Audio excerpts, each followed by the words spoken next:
So good afternoon. For me it's very, very hard because I wanted to tell you all the same stories, but maybe I summarize a little bit and go a little bit deeper into the detail. It doesn't matter at all.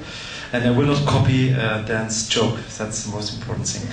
The first thing, maybe you do not know taxpayers. What's taxpayers? That's a movement born in 1969, and we have more than 1 million members in 29 member countries. And our aims, it's very, that's the table of content. I will not talk about everything. Maybe I sent my presentation to Barbara and we put it to the web because I have some figures, some charts could be interesting for you too.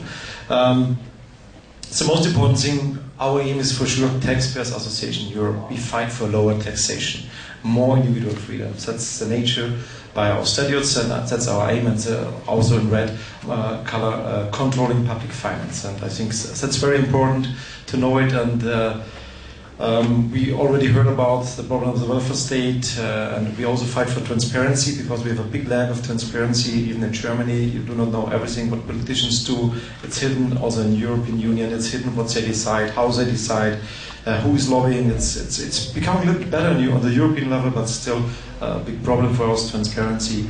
And for us, one of the most important reasons for the increasing debts in all countries, I will show you later, is escalation of the out of control of the welfare state. And it's very interesting to show an example. It's a bad example. Sorry, it's Germany. It's a very, very bad example. I hope you can read. These here are the expenditures in total, and these are the revenues. And if you see that we have always increasing revenues, but we spend more in Germany than we have revenues. That's a key question. If you spend more than you earn, you will have problems. And that's the revenues in Germany. That's the same. Just to show you that politicians even lie.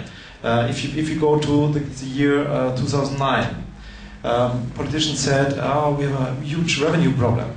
We have less revenues than we expected, but still it's the third highest revenues in total in the history of Germany."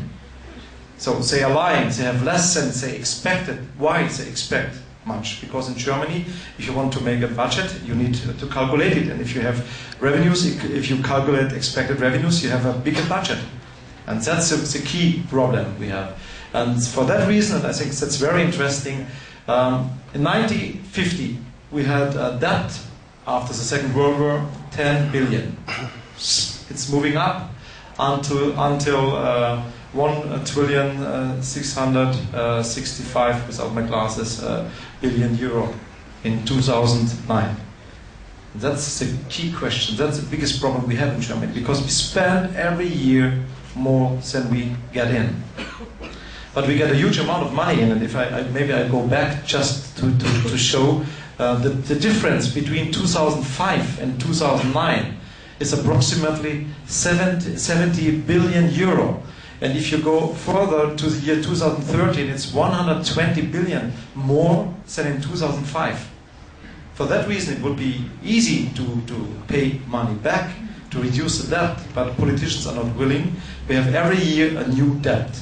And that's the problem. And if you go to the other countries, it's a per capita debt. 2008, you see Germany is on the top group, but a lot of the old countries, France, Netherlands, Greece for sure, Austria, Italy and Belgium, we have a big problem, debt per head, and the debt, Maastricht criteria, I don't have to show you. One lesson, Dan already mentioned it, and I just would like to ask you, please go to our webpage and download the last study of Richard Feder. It's taxpayers-europe.org. He gave a presentation last year. We made an update. The effect taxation and economic growth. And it's a very, very simple lesson. If you have high taxation, low economic growth. If you have low taxation, you will have high economic growth. It's very easy. He made a very good study, very good friend of Dan and mine, and we really, we are very happy that he comes to Munich. He gave lectures to teach our politicians. And we already heard all these things. It's not important. If you know the details about the VAT, indirect taxation, with a tax corridor between 15 and 25%, so we do not have to talk about it, but much more interesting is this chart. Bulgaria with a 10% flat income tax, Estonia is reducing on 2011, and even Russia and Ukraine, they have flat income taxes. Russia, Germany not. So that's very funny. And the most important lesson we learned is because mostly politicians say, yes, Estonia, a small country, less inhabitants than Munich, the city of Munich. It's only a small country. Slovakia, 90% flat tax, oh, it's a small country. But Russia, a lot of inhabitants, and even Ukraine, they have all the flat tax system. It's working. It's working. And what was the effect of the flat income tax? They had an increase, an increase 47% after the first year, more revenues by reducing taxation, implementing a flat tax system. It's very interesting. They have different problems, political problems, but just to show that the flat tax model is working. If you have the competition between income tax rates, Bulgaria 10%, and on the top, it's not Germany, it's Denmark and Sweden and Belgium. Germany is here, but we're also not a very good player in this field of income taxation. But that's why we are in favor of tax competition. And EU Commission and others always teach us, all the corporates, they want to get the corporates. We need a consolidated common tax base. Makes business easier. I say it's not true. The first step, yes. The second step would be tax harmonization, because they will and have the pressure to harmonize the tax rates afterwards. And that for that reason we fight that the corporate income tax, we fight for tax competition. And by the way, I personally am in favor of the flat tax, but at the moment in Germany we would not have any majority, not even the conservative, the libertarians, they do not fight for a real flat tax, step flat tax principle maybe, but even then competition between the systems, because we will lose in Germany, and for that reason we will have to change our tax system too. And Estonia at the end, they have a zero taxation, that's true, corporate income tax, but only as long as you reinvest. And I think it's for a growing economy, if you have a structural problem, it's a very good idea to do to implement such a model. It's very helpful. Also inheritance tax. Why? Bavarians, Germans leave and go to Austria. From Bavaria to Austria to Salisbury, it's very similar. But taxation, that's the reason. If capital is able to move, they move and they never come back. And that's marked in these blue colors. Some countries have a zero inheritance tax, some exemption, maximum rate for children. It's very important, and for that reason, we really hope that Austria will not introduce again something like this inheritance tax. The rise of government expenditure we were already talking about. But it's very interesting to show you, I just have a paper with me, the effects of government expenditure. If you have a look at France, then mentioned Belgium, Germany, 46%. And if you keep in mind, and that's a study then mentioned, presented it last year already, even ECB says 30%. We had a discussion, said, Michael, you're a socialist. I said, thank you very much. If I'm a socialist, what are the socialists in Germany and the left wing? Because I'm libertarian or conservative, more or less. But even the ECB says 30% of GDP is public spending would be enough. In Germany, have 46%.